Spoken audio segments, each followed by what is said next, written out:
한국에서 무조건 피해야 할 사람은 망하는 호구와 성공하는 호구의 차이는 무엇일까? 당신이 한국에서 호구처럼 당하고 싶지 않다면 잠깐 집중해서 봐야 할 이야기. 조직심리학자 애덤 그랜트의 강연인데요. 우리는 살아가면서 다양한 사람들과 관계를 맺어가면서 살고 있습니다. 그 사람들은 크게 세 부류로 나눌 수 있는데요. 바로 테이커와 매처, 그리고 기버입니다. 테이커는 받기만 하는 사람으로 관계에서 자기 이익만 챙기는 사람입니다. 매처는 준 만큼 받고 받은 만큼 주려는 사람들이죠.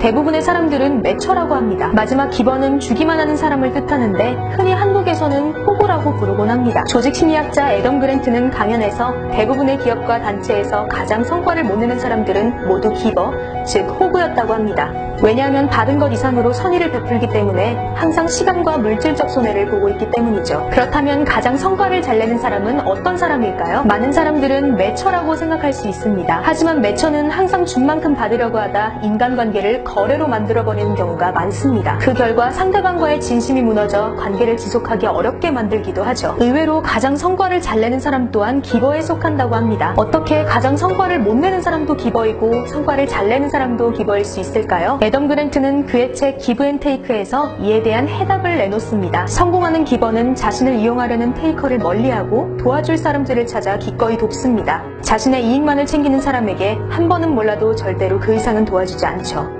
반면 실패하는 호구는 테이커의 요구를 거절하지 못할 뿐만 아니라 불이익을 주어도 참고 넘어갑니다. 즉 실패하는 호구는 무조건 주기만 해서 실패하지만 성공하는 기버는 착하지만 당하고 살지 않는 사람을 말합니다. 자신의 일을 하면서 남을 돕는 것은 어려울 수도 있습니다. 하지만 그는 타인을 위해 단 5분이면 충분하다고 이야기하죠. 그 5분은 타인에게 조언을 해주거나 정보를 주거나 아니면 지인을 소개해주는 것일 수도 있습니다. 내가 알고 있는 정보나 지인이 누군가에게는 꼭 필요한 것일 수 있기 때문입니다. 사실 진정한 기버는 이 모든 것을 계산하지 않습니다. 그냥 도와주는 데 있어서 행복을 찾기 때문이죠. 또한 도움을 받은 사람은 다시 준 사람에게 선행을 베풀게 되고 시간이 흘러 서로가 서로를 돕는 인맥 네트워크가 구축이 됩니다. 결국 기버는 타인의 행복을 위해 살아가다 어느 순간 성공의 위치에 오르게 됩니다. 경쟁사회에서 넘어진 사람을 짓밟는 것이 아니라 일으켜 세워주는 것이 진정한 성공을 위한 길이 아닐까요?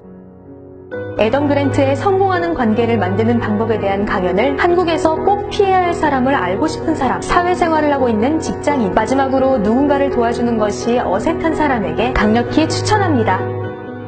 한국에서는 호구처럼 살면 안 된다, 내 이익은 내가 챙겨야 한다처럼 남에게 베풀기만 하는 것은 잘못되었다는 듯한 문화가 있었습니다. 하지만 현실은 똑똑한 호구가 성공한다는 것을 깨달았죠. 모든 사람들에게 무조건 베푸는 것에 대해서 망설여지는 것은 사실입니다. 솔직히 저도 잘해줄 가치가 없는 사람, 즉 받기만 하고 타인을 이용하기만 하는 사람에게는 절대 베풀어서는 안 된다고 생각합니다. 만약 어떤 사람이 테이커인지 궁금하고 구체적으로 어떻게 행동해야 성공하는 관계를 만드는지 알고 싶다면 애덤 그랜트의 기브 앤 테이크를 꼭 한번 읽어보시길 추천드립니다. 지금까지 성공하는 기버를 꿈꾸는 강연 읽어주는 남자의 강연 리뷰였습니다.